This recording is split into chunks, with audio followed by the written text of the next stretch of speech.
Yeah, so that was exam number one. So what I'm going to do is this is a new program that I'm going to basically try out this semester. So we'll hopefully work through any sort of beta testing together. But I do want to give students who didn't perform as well as they were hoping to some chances for makeup points for exam number one.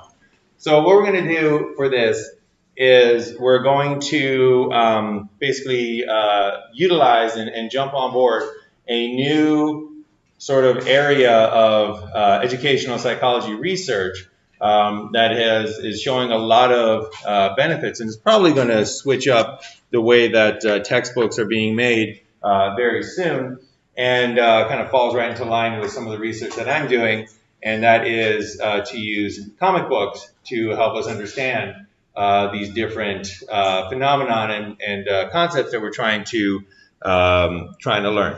So what we're going to do, hopefully this is the way that it's going to work.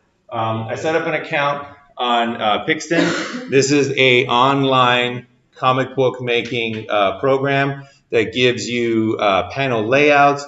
It gives you avatars that you can create, characters that you can create, props that you can use, word bubbles, thought bubbles, all those kind of pieces to a comic book so that everybody can make their own comics, whether you have artistic talent or not. You can create these comic book pages. And what we're going to do is we're going to use this for educational purposes. So research has shown that there are a lot of benefits to the fact that comics contain both images and words. It basically takes the best of the written portion of your textbook, which is the ability to explain things using language. And it also takes the best of videos and documentaries and movies, which allow you to explain things very visual. But unlike movies, you can control the rate and the flow of information, because a movie goes by 1 second per second, and unless you're going to sit there and pause it, that rate of information is determined by whoever made the movie. Comic books allows you to control the flow of that visual information and at the same time include information from text. So it really is kind of being discovered as this massive opportunity to make education more efficient. And studies have been shown that it takes you less time to learn the same material if it's presented in comic book format rather than presented in a textbook format. And most of us are visual learners, so we want to take advantage of that. So I set up an account at Pixton. I will give you the link so that you can sign up for this account. It's going to be free to you, so there's no cost for you to get involved. What we're going to do is I'm just going to sort of gauge interest in this. So this is my suggestion in terms of something that we can do in order to get these makeup points.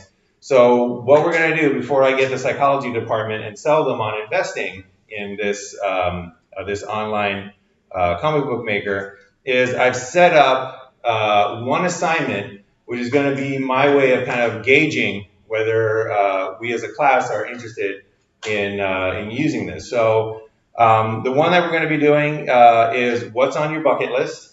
So this can be either your true bucket list, it can be a completely fictitious account.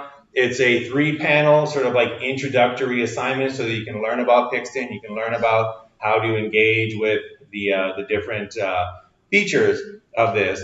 So what I would like everybody here to do is that if you want to take advantage of this, if you want to move forward, let me know by completing that 3-panel comic for what's on your bucket list. And I'll use that, and if we get a majority of students who are saying, yeah, I want to give this a shot, here's my 3-panel bucket list comic, then I'll move forward with this. I'll buy the full subscription. I'm just on my trial thing right now. I'll go forward with it and basically say, let's do this and take advantage of the, again, growing interest in using comics as an educational tool. So that's what we're going to do, and you can see that exam number 1, the assignment there, is already pre-built in. You don't need to do that one yet.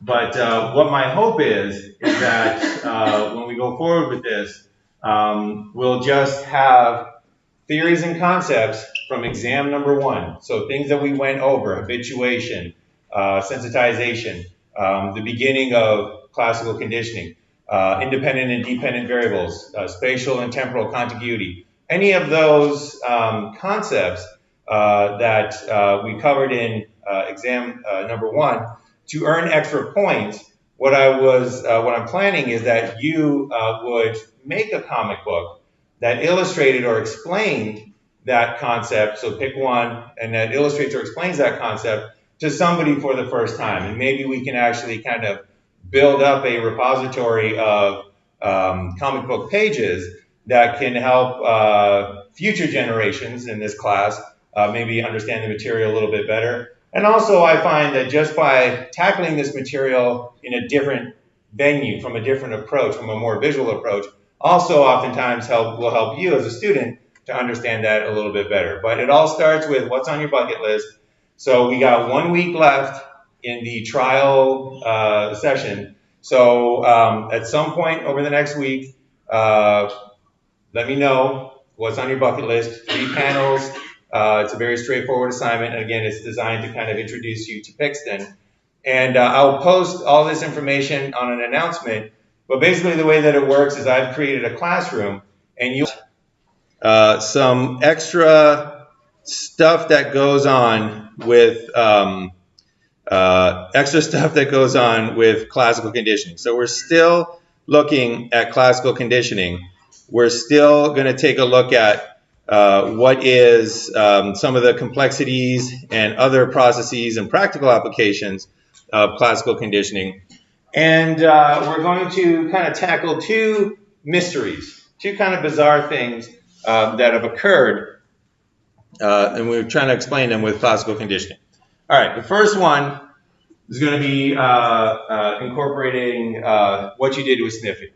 So what we've seen previously is we took a look at Pavlov's dog in the laboratory. You ring the bell, the dog salivates.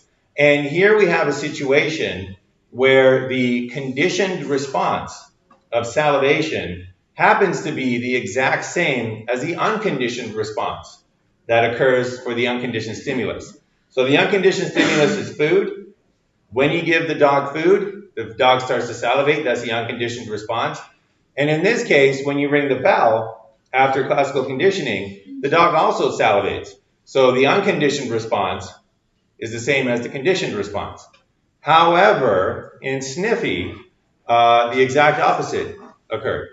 So when you shocked the floor, if Sniffy was a live rat that we could visually observe, what we would find is that Sniffy would just jump around like any animal that was receiving an electric shock would.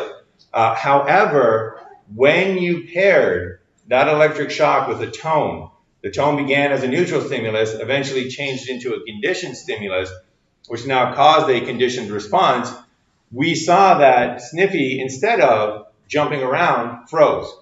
So in this case, we have a conditioned response that's the exact opposite of the unconditioned response. So we're going to take a look at that as well, and I'll explain to you how to read this movement ratio. So this was one of the outputs from that first Sniffy assignment, and basically this movement ratio is a little bit confusing and probably named completely backwards. So we'll take a look at that. Why does sometimes the conditioned response, why is it the same as the unconditioned response? Why is it sometimes completely different? And then the other mystery that we're going to tackle is has to do with a particular actor and an explanation for what happened to this actor. So this is Harry Potter and the Goblet of Fire. And Harry Potter and the Goblet of Fire featured the character Cedric Diggory.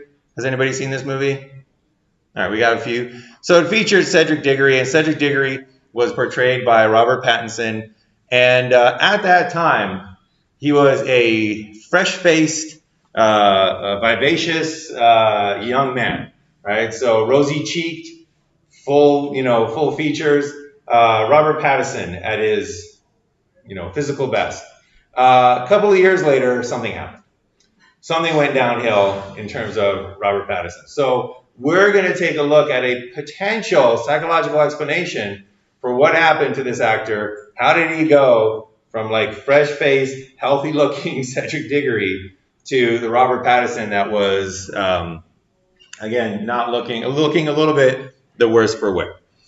So all this and more today when we take a look at underlying processes and practical applications for classical conditioning. So we're going to take a look at discrimination training and the phenomenon of experimental neurosis, which is just one of these weird things that you wouldn't have thought to look for, but scientists who did these experiments observed it, and all of a sudden we're like, ooh, that's quite an interesting thing. So we'll take a look at that, and then we'll also take a look at what is known as preparatory response theory, and this is what's going to help us explain why sometimes the conditioned response is the same as the unconditioned response, and other times it's a complete opposite.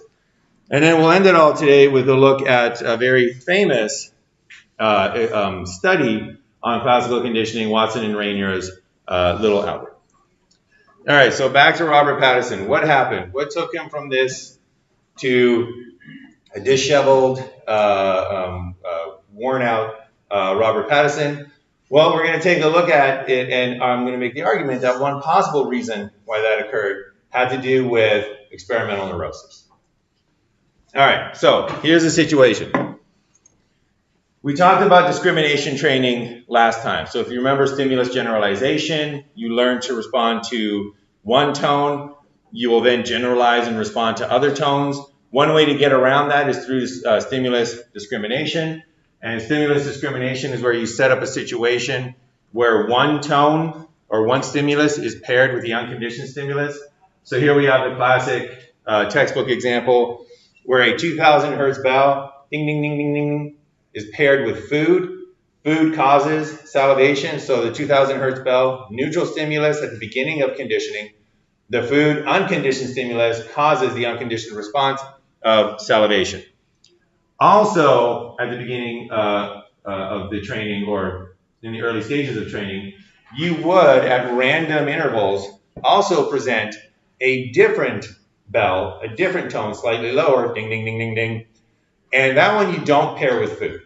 So this is discrimination training. You have one stimulus, a higher tone bell that you pair with food. You have another stimulus, a lower tone bell that you never pair with food.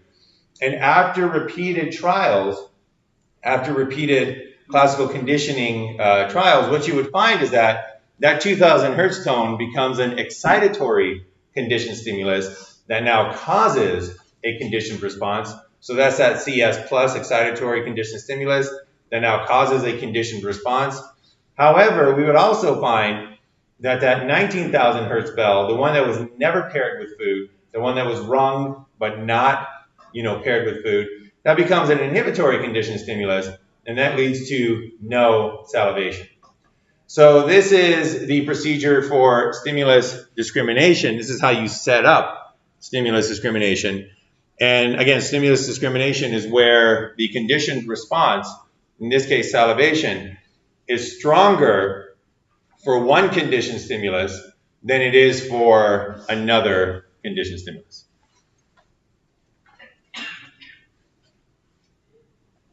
All right, so that's the basic setup. Any questions on stimulus discrimination? All righty.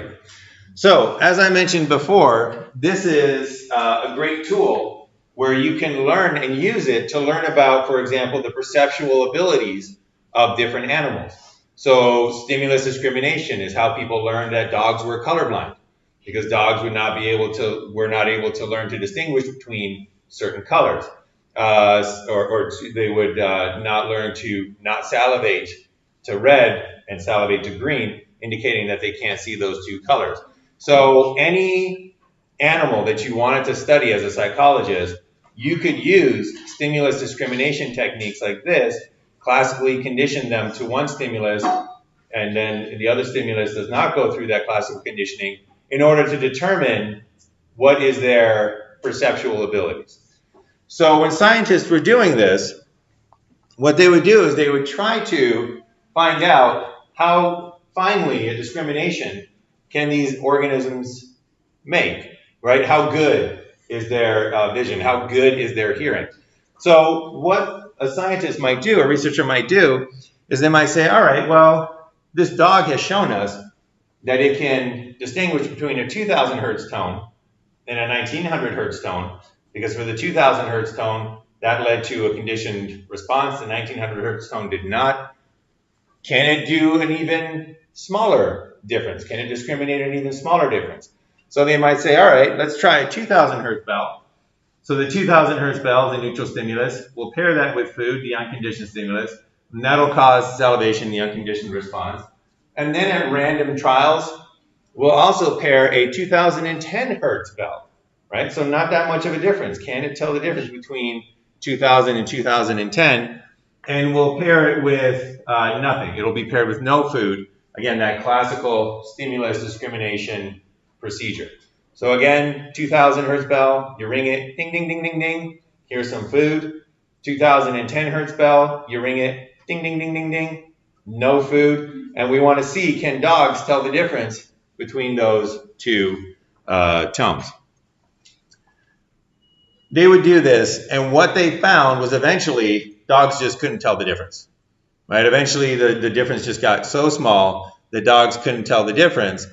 And then, that would be the limit of their ability to discriminate two tones. However, that's not the only thing that happened. And when dogs and other organisms came to the point where they could no longer tell the difference between these two tones, they started acting really weird in a way that scientists labeled neurotic-like behavior. So rather than just sitting there, ding, ding, ding, ding, ding, rather than just sitting there and the dog being like, oh, I can't tell the difference. Is that my excitatory conditioned stimulus? Is that the inhibitory conditioned stimulus? Am I getting food? Am I not getting food? Rather than just sort of being okay with it, these dogs started to show characteristics of anxiety. They started to bite things. They started to whimper. They basically started to show, started pacing around. They started to show all these behaviors that in humans were kind of classed into these neurotic behaviors. So this failure to discriminate between these two stimuli caused this neurotic-like behavior in this experimental situation, and that's why it's called experimental neurosis. So experimental neurosis is a procedure where you can actually induce or produce a disorder when subjects are exposed, and this is the critical key here, to unpredictable events. So what they found was that it was the unpredictability of the events that was causing this neurotic-like behavior. So what the dog was trying to predict was, am I getting food or am I not getting food? And when the difference between the bells was noticeable, when it was ding, ding, ding, ding, ding versus ding, ding, ding, ding, ding, then the dog, when it heard ding, ding, ding, ding, ding, could predict, I'm about to get some food. And when the dog heard ding, ding, ding, ding, ding, it could predict, not getting food this time. However, when the two bells sounded the same to the dog, when it was ding, ding, ding, ding, ding, and ding, ding, ding, ding, ding, when the dog heard that bell, it was unable to predict what was going to happen to it. It was unable to say, am I going to get food or am I not going to get food? I don't know what's going on. And that caused this neurotic-like behavior. Any questions so far about the basic procedure? All right, so I remember when I was running an experiment. So I've done a lot of experiments, across my career, and most of them, subjects have found completely benign, right? Most of them are basically, look at this picture and make a rating, right? Look at this comic book image. How well is this? How good is this a picture of running? Look at this. Look at these tiles over here. How big is that tile? How big does it look, right? That's basically what my experiments are like. They're look at this picture and tell me what you see. However, at one point I was doing work on facial expressions and what we need to perceive in order to know if somebody's angry, if somebody's sad, if somebody's happy. And what we wanted to know was what is the minimum amount? What is the discrimination threshold for these different emotions? So here we have on the left side a neutral face, and then here we have a face that's showing emotions. So this face, hopefully everybody can identify it. This is sadness.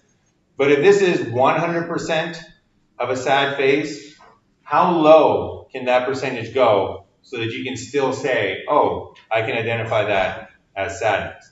So we tested this across the 6 different basic emotions.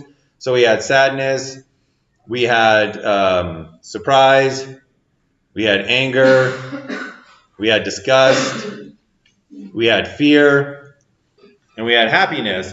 And what we would do is we would take these, so these were from a facial expression database. We would take these images and we would call this 100% happiness.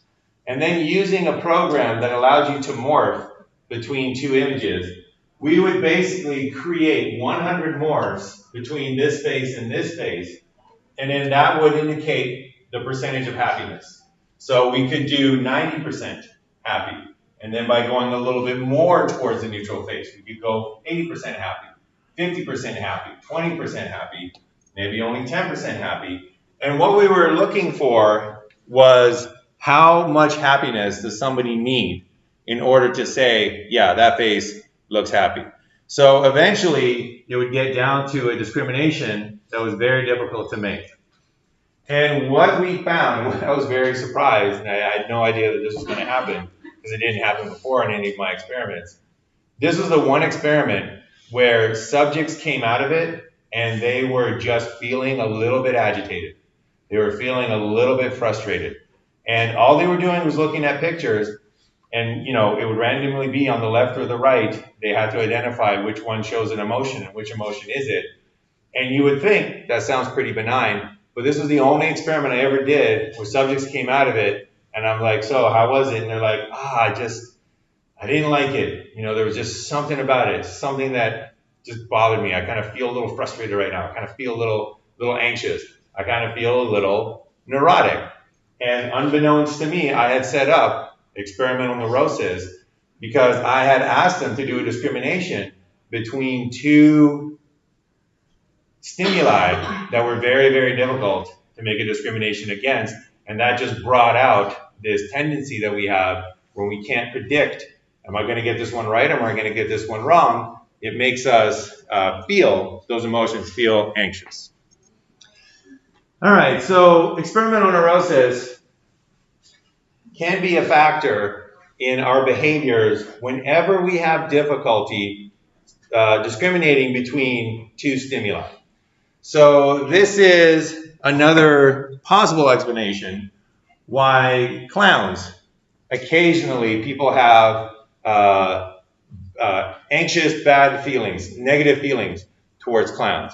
So maybe not full-on colorophobia, not phobia, but again, just that kind of like uneasy feeling when you're looking at clowns. And again, it has to do with the facial expression. It has to do with the conflicting signals and the inability to tell between one expression and another. So if we take a look at this clown here, notice that the clown makeup is telling us happy, right? This is clearly a smile, so that's telling us that this clown is happy. However, take a look at the actual mouth, and it's straight across, right? It's not happy. It's not a happy expression. So our minds take a look at this, and they say, all right, I'm getting messages for happy. I'm also getting messages for not happy. Which one is it? I can't make that decision, and that leads to this unpredictability of events. So facial expressions are very, very important in our society, and we learn how to recognize facial expressions because it influences our interaction with other people. So think about how important it is when you see your friend and they got a big, huge smile on their face, right? Your behavior changes. You look at their smile and you say, oh, they're smiling, and you walk up to them and say, hey, why so happy? What happened? Give me the good news, right? On the other hand, if they come and they see them super sad, it'll change your behavior. You look at that and you say, okay, let me go up to them and say, what's going on? Can I help? Can I, something wrong? So imagine if you couldn't, do that. And your friend just had a neutral face, and you would go up to them and you say, hey, what's going on? Give me the happy news. And they're like, well, I have to put my dog down today. No, even worse. I had to put my dog down today. It's disturbing, right? I mean, you would look at them going, I can't exactly read you. Facial expressions are very, very important. And predictability in our environment is very, very important. So does anybody know which two jobs in surveys consistently rank as very high in stress? So these are jobs that you can do without a college education, but they are consistently in the top 5 in terms of stress on the job. Does anybody know which ones? Yep. Police work would be highly stressful, but that is more, I don't know if you can get that without, but it might be up there. Yep. Waitressing, being a waiter, and then retail would be another one, and kind of a form of retail. Telemarketing is one of the more stressful ones. And these are stressful. So being a waiter or a waitress, one of the things that makes it stressful is that you are unable to predict the reactions of your customers. So when you serve them food, you have no idea, is this food good? Is this food bad? You're not the cook. You're not the one that prepared this. So when you serve them the food, when you bring it to their table, you don't know if you're going to get the reaction of, oh my gosh, this is great, or this sucks, how can you serve me this? This restaurant is horrible, you're horrible, and just like, you don't know what the reaction is going to be like, makes it extremely stressful. Again, it's that idea of predictability, right? You can't predict what's going to happen that leads to this neurotic-like behavior. Telemarketers as well. You don't know if the next person that you phone is going to be on that line and say, this isn't a phone anymore, it's going to be on that line and say, yes, I would like to talk about improving my cellular phone plan. Thank you so much for calling. This is awesome. This is totally what I needed today. Or if you're going to get, you're the scum of the earth, get a real job, I hate you so much, I hope you die on the way home, blah, You don't know. It could happen on any phone call. No way to predict it, ramps up the stress. So this is something that is very important, and the predictability. And even if you can predict bad stuff, it's still better than not being able to predict. So I know a lot of you in your future endeavors, you're probably going to be the bosses of people, right? You're probably going to end up with a position where people work for you at some level in whatever organization you're with. And if you receive training about how to be a manager, how to be a supervisor, how to be basically a boss, one of the things that they will tell you is to be very consistent in your outward appearance in terms of how you're feeling. So if you're frustrated, look frustrated. If you're happy, look happy. And if you're sad, look sad, because that helps your employees predict what's going to happen. So if they see you walking down and you're like, you're walking down the hallway like this, they know, oh, my boss is in a happy mood. I can now predict that if I go to him and say, can I get a raise, or can we talk about, more opportunities for me? His reaction is going to be like, yes, let's go to my office right now. We can have that meeting. Versus if you're walking around like this and you're like, the person sees you and they say, oh, not the best time to ask for that raise. Maybe I'll avoid him a little bit today. So it's not the anger versus happiness that's important. It's the predictability. And the worst people to work for are the ones that are walking down like this. And you're like, hey, can I talk about that raise? And they're like, why would I talk about a raise with you? Your work is horrible and I'm having a horrible day. That's just stressful. That's just horrible work environments. That's why it would be absolutely terrible to work on the Death Star. Because if you worked on the Death Star, chances are Darth Vader would be your boss. And Darth Vader has one of the best poker faces in the world because you have no idea. Is Darth Vader angry? Is he sad? Is he happy? There's no way to decode that face. And it's not, again, that, oh, he's bad to work for because he's always angry. It's not that he's bad to work for because he's always happy. It's because every interaction that you would have with this boss, you would not be able to predict what would happen. You would just be like that dog that heard that ringing bell, and you don't know if I'm going to get food or not. So if you went to Vader and you're like, oh, I realigned the power coils on the on the Death Star generators, you don't know if you're getting choked out or if you're getting a promotion because you can't read his face. All right. So, any questions so far on the importance of facial expressions, the inability to discriminate between those two, and how that leads to inability to predict what's going on? Make sense so far? All right. So, bringing it back, Robert Pattinson. What happened to Robert Pattinson that took him from this fresh-faced young man into this disheveled young man? And one possibility, I'm not saying this is what occurred, but one possibility is who he was dating during those years. So does anybody remember who he was dating at that time? All right. He was dating Kristen Stewart. And Kristen Stewart, does anybody know what she is kind of infamous for? What was that? She's got a very good poker face. She has one facial expression. That's what the kind of joke about her is. She's got one facial expression. And I tried to get into the Twilight series. I love myself some horror romance. I just couldn't do it. But one movie that I did see her in was Snow White and the Huntsman. And after that movie, I found myself annoyed. I was annoyed at the movie. Not because it was a bad movie, it's as good as any other kind of like throwaway disposable popcorn film. But it was her face. So it's incredibly hard to decode. So this is her, and you can't tell. Is she in imminent danger? Did she just see the love of her life? Did she just receive good news? Because that's her face in one situation. That's her face in another situation. That's her face in a different situation. And it just I got angsty, I got anxious. I was just kind of like, something about this is just not right. So I'm not the first one that noticed this. So the Kristen Stewart emotional chart. And she just, the sort of like reputation that she has is that she's got that one face. And that's the face that she makes. So let's say that that's the case. What would this mean for Robert Pattinson? So one of the theories about how we learn facial expressions is through classical conditioning.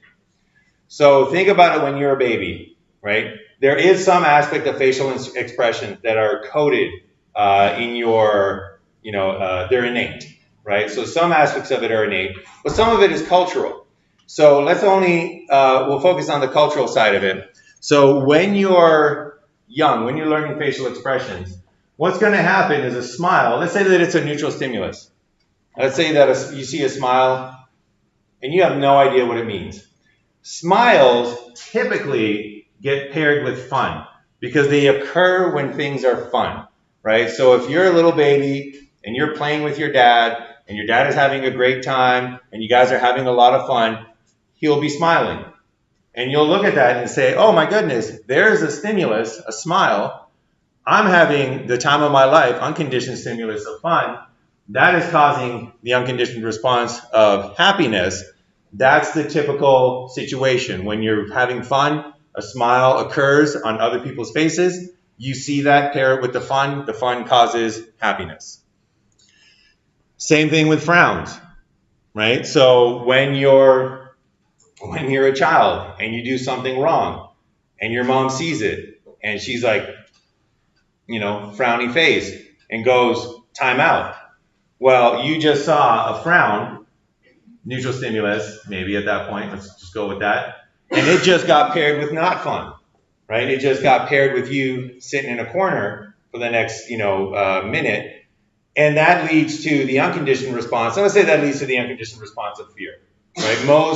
Most children know after a while when they read the facial expressions of their parents, they know they're afraid of that, that one look. I don't know if anybody has parents like that, but when you do something and they make that one look and you're like, oh no, right? You get that fear. That's again through through classical conditioning. So through socialization, through this happening over and over and over again, in the playground, at school, at home, what eventually happens is that a smile then causes the conditioned response of happiness. So a smile, the conditioned stimulus, then causes the conditioned response of happiness. If you see a smile, it makes you happy. This is one of the reasons why that occurs, right? So when you're just walking by a stranger and they got this big, huge smile on their face, you'll feel better, that day. If you see people frowning, that's a conditioned stimulus that leads to fear. So again, if you see somebody sad, if you see somebody frowning, or if you see them expressing anger, you will have that conditioned response because we've been socialized. It might be not to the point where you'll run away, but again, you'll have that conditioned response of fear. So what happened to Robert Pattinson? Well, he knew this, and he knew that he was able to predict events because of this, this learning. So if he saw somebody with a smile, he knew that was paired with fun, so he can feel happy and he can approach this person. He knew if he saw a frown, that was usually paired with not fun, so that would lead to fear. Maybe avoid this person, maybe, stay away. When he was dating Kristen Stewart, that was the face that was paired with fun. So when they went out on dates, when they went to red carpet events, when they went to whatever it is that they did while they were, while they were together, that was fun, right? Go to the amusement park, let's say. So he's like, hey, you having a great time? Yes. It's like, wow, you enjoying yourself? Yes. So that was the neutral stimulus that got paired with the unconditioned stimulus of fun that leads to the unconditioned response of happiness. This was the unconditioned, the neutral stimulus that was paired with not fun that led to the condition of fear. So when Robert did something wrong, or when something went wrong, in their relationship or in their lives, when they had an argument, and he would go to her and he'd be like, are you angry? And she would be like, yes. And he'd be like, really? And she'd be like, yes. And he's like, all right, well, that's my stimulus for not fun. That's my stimulus that's being paired with not fun that leads to fear. They're the same stimulus. And because they're the same stimulus, he just couldn't predict what it was that he was going to get in for. He couldn't predict what was going to happen. And the same way that dog with the 2000 hertz tone and a 2010, ding, ding, ding, ding, ding, the dog's like, am I getting food? Am I not getting food? I'm starting to feel a little anxious. I'm starting to feel a little weird. Just like the subjects in my experiment, here's a face, which one is happy? And they're like, I don't know which one is happy. I'm starting to get a little anxious. I'm starting to feel a little neurotic. When Robert Pattinson met up with Kristen Stewart and he saw that face, he had no idea. He's like, oh my gosh, are we about to have a fun night together, or am I getting yelled at? Like, I don't know what's happening in this case. And that, possible, is one of the explanations for what happened to him, for the disheveled look, for basically the neurotic-like behavior. All right, so that's experimental neurosis. Any questions on that?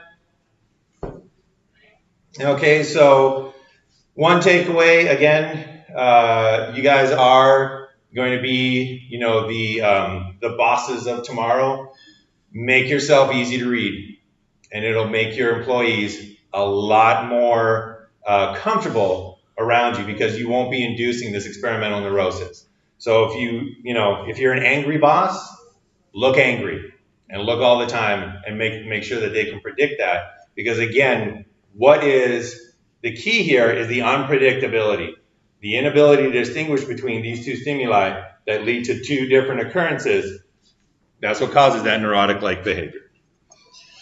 All right, so let's say goodbye to Robin and Kirsten, and we're going to talk now about preparatory response theory, and we're going to analyze why is it that sometimes the unconditioned response, such as in this case, the unconditioned response is the same as the eventual conditioned response.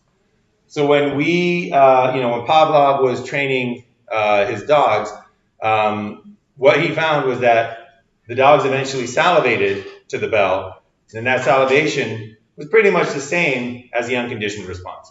So sometimes the unconditioned response is the same as the conditioned response. Other times, however, the unconditioned response is completely different than the conditioned response. So for example, with Sniffy, if you could observe Sniffy while he was being shocked, that shock is an unconditioned stimulus, and it'll cause Sniffy to jump. So if the floor starts giving off a shock, Sniffy would basically be like, oh, oh, oh, oh, oh, and Sniffy would jump around. You paired the tone with the shock, or the light with the shock, depending upon the version of Sniffy that you had. So you pair the tone as a neutral stimulus with the shock, the unconditioned stimulus, leads to the unconditioned response. Eventually that tone turns into a conditioned stimulus through classical conditioning. However, when you play the tone by itself, it does not lead to jumping. It literally leads to the opposite of jumping. It leads to Sniffy just kind of being like, oh, when they hear the tone. So why is it that in one case, the two unconditioned and conditioned responses are the same, and then in this case, the unconditioned and conditioned responses are totally different? We're going to take a look at that in just a moment. But before we get to that, just one mention of this movement ratio here.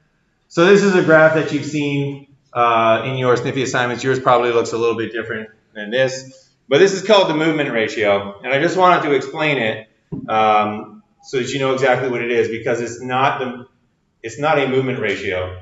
It's actually a completely opposite not movement ratio. So what do I mean by that? Well, the height of each bar basically indicates out of the entire time that the tone was being sounded. So 100% of the time that the tone was being sounded is what's portrayed here on this y-axis. And the height of the bar is how long Sniffy was freezing. So in terms of a movement ratio, the missing part is when Sniffy was moving. So this is indicating, this bar over here is indicating that for about 10% of the time during the tone, Sniffy was moving around. But for 90% of the time, he was staying still. So here, on the first time the tone was given, 100% of the time he was moving around. Over here, well, let's do this one, it's easy. Over here, 50% of the time, Sniffy was moving around. So it's called a movement ratio, but really it's a not moving ratio. So don't get confused by that. And we can see that as the trials increased from 1 to 10, Sniffy spent more and more time during the tone just kind of freezing, just kind of sitting there. So why was he freezing, and why was the dog salivating as a conditioned response? Well, one possible explanation for this has to do with what's known as the preparatory response theory. And the preparatory response theory says that the reason we have this conditioned response, the reason that this learning occurs, is because it prepares the organism for the presentation of the unconditioned stimulus. So that conditioned response gets your organism ready for the unconditioned stimulus. So this helps us explain why sometimes it's the same. Because in the case of food, when you eat food, your mouth naturally salivates. And if you know you're about to eat food, it's also good to salivate to get ready.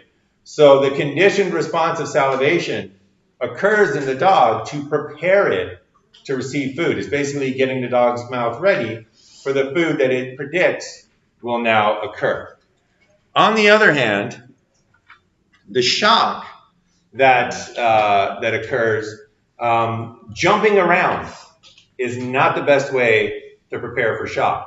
Because if Sniffy starts jumping around as soon as that tone is sounded, and he just starts going like, oh my gosh, oh my gosh, oh my gosh, oh my gosh, oh my gosh, oh my gosh. By the time the tone sounds, Sniffy might be tired out. He might be like, oh my goodness. Oh, I jumped too much. Ow, shock. Oh, I can't jump anymore, right?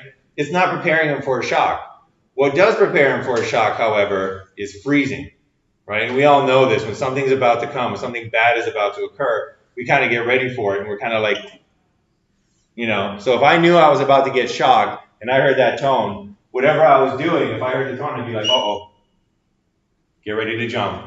Here we go. Don't move. Save it, right? So that's what the freezing does for Sniffy. So in both cases, the conditioned response is preparing the organism for the unconditioned response.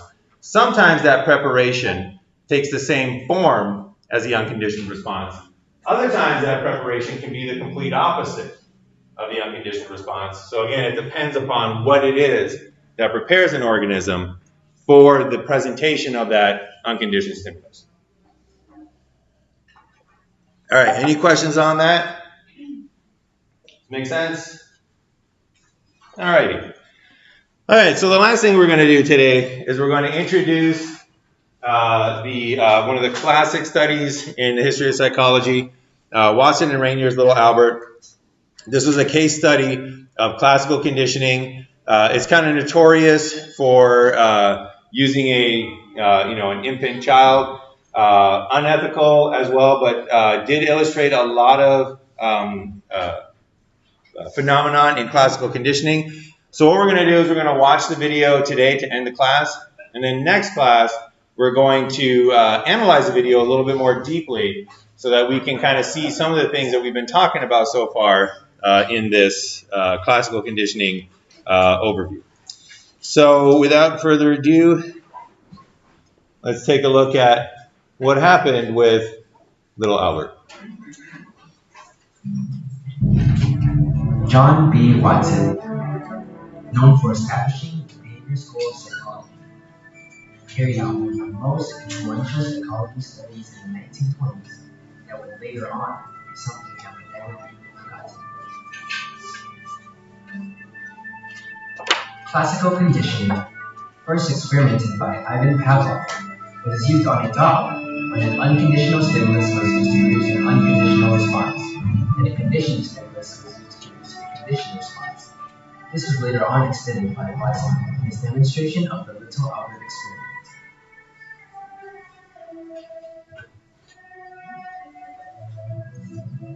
In Watson's experiment, a little baby Albert was used to be conditioned.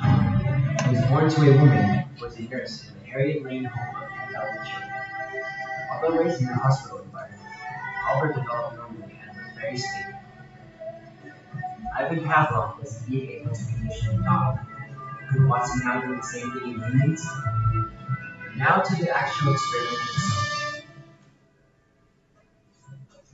First off, Watson presented little Albert objects that he was not afraid of, objects that Albert initially liked. These included fire,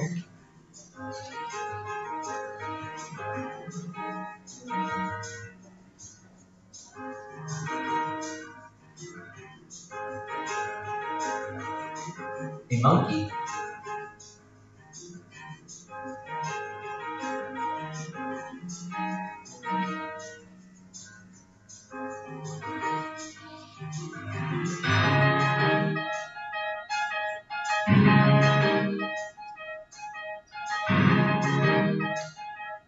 a dog,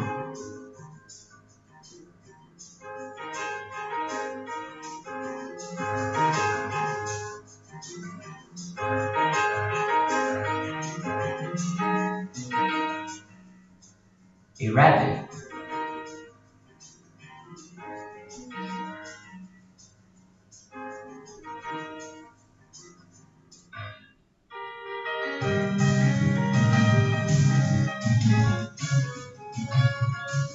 and finally, a white rat. Albert in particular liked the white rat. From all these clips, notice Albert's positive reactions. Now comes the conditioning.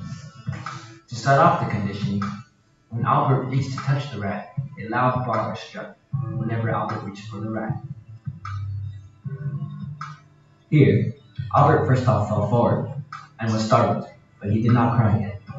But he reached for it for a second time and heard it, and then he started to cry. Watson had indeed conditioned a fear response in little Albert. Albert was then shown a rabbit. He immediately cried and got as far away as possible.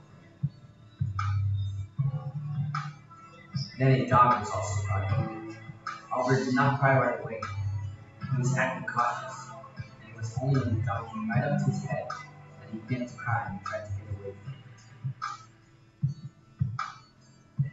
After this, a sealed fur coat was brought in. Albert turned away from it and was agitated.